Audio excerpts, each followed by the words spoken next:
Good morning. This is the recording of the message I'd like to give on October 31st, the day of Halloween evening. Picture this. We're in a really large dining hall, larger than this room. You can just make out the ceiling. There are 4 very long tables going in this direction. There's one here, here, here, and over there. There's one table, shorter, going in the opposite direction at the front of the room. At the 4 tables, there are hundreds of children from the age of 11 to 18, all mixed together. There are girls, and there are boys, and there are so many different skin colors or skin tones that you cannot even count them. At the front table, there are all the teachers and the headmaster of the school. If you have not yet figured this out, we are at Hogwarts, School of Witchcraft and Wizardry. Tonight, of course, is Halloween. Therefore, where else would we be? Why would we go to Hogwarts, School of Witchcraft and Wizardry, while we're here at church? Because I believe that we as Christians can learn a lot at Hogwarts. If you've not read the books or seen the movies and you would like to, see me after church. I might be able to help you. But let's move on.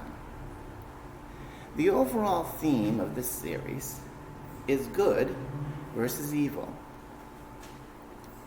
Harry Potter being good, Voldemort being evil. Harry Potter just wants to live a quiet life, go to school, make friends, and maybe find a girlfriend. Voldemort, on the other hand, like all supervillains, wants just one thing: total world domination. He wants everyone to kneel before him, worship him, and do whatever he tells them, no matter how evil it is. Let's get back to the dining hall. Remember me describing the children at the 4 tables? If Voldemort was in charge, there would not be as many children at the tables, because Voldemort would only allow the magical children that have witches and wizards as parents into Hogwarts, and no one else. But Hogwarts seems to be all-inclusive. All witches and wizards of the future are welcomed, no matter what their lineage. What I mean is, it doesn't matter whether their parents are witches and wizards that work at the Ministry of Magic, or muggles who don't have a magical bone in their body. It just doesn't matter. They were all welcomed. Just like here, you are welcomed. Something else we could have learned at Hogwarts is that we all are part of something bigger than ourselves.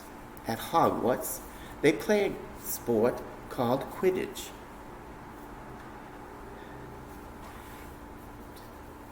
Two teams face off in each game, and each team has 7 players. 1 keeper that guards the goals. 3 chasers that try to score goals with a ball called a quaffle. 2 beaters that tried to keep the balls called bludgers away from their teammates using small baths, and one seeker that tries to catch the golden snitch. That is a small gold ball with wings. Once the seeker has caught the golden snitch, the game is over, and the team with the most goals at the time wins. The different players are all on the same team, and they have different jobs to do. But they all have to work together to win. No one can do it alone. As a team, they are part of something bigger than themselves. Something else we could learn at Hogwarts is that we should always be willing to serve others. In the first book of the series, Harry Potter and the Sorcerer's Stone, Ron Weasley served as a sacrifice so that Harry Potter could get past the life-size game of Wizard's Chest. In the final book, Harry Potter and the Deathly Hallows, Hermione Granger served as the carrier of all things needed. She had a magical beaded bag